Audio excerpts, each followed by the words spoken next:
YCP పాలనలో సామాజిక న్యాయం అంటే బడుగులను బలి తీసుకోవడమేనా అని సీఎం జగన్మోహన్ రెడ్డి సొంత జిల్లా రాజంపేట ప్రాంతంలో ఓ బీసీ చేనేత రైతు కుటుంబం యొక్క భూమిని తప్పుడు మార్పుల ద్వారా దోచేస్తే ఈ దోపిడీని ఎదుర్కోలేని బాధిత ఫ్యామిలీ మొత్తం ఆత్మహత్య చేసుకుంటే చర్యలు తీసుకోకపోవడం బాధాకరమని టీడీపీ బీసీ నాయకులు ఆవేదన వ్యక్తం చేశారు.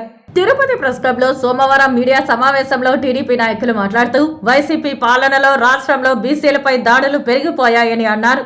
ఇలాంటి దోపిడీ, అవినీతి వైసీపీ పాలనను బీసీలంతా కలిసి ఐక్యతతో తరిమి కొట్టాలని పిలుపునిచ్చారు.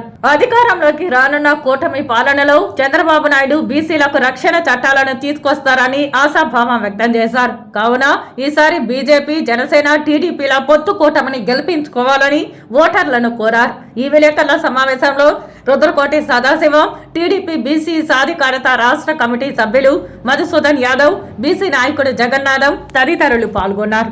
ఈ రాష్ట్రంలో సామాజిక న్యాయం అని బస్సు యాత్రలు చేస్తారు. సామాజిక న్యాయం మేమే పాటిస్తా అంటున్నారు.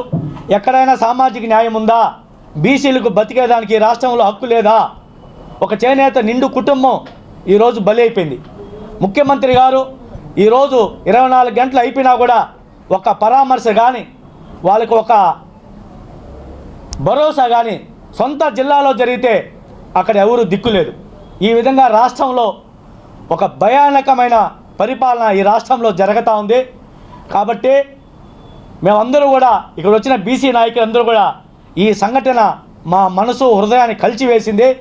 ముఖ్యమంత్రి గారు, మీరు ఇకనైనా కూడా మీరు బీసీలని ఈ విధంగా చంపుకుంటా పోతే ఎవరు చూస్తూ ఊరుకునే పరిస్థితి లేదు.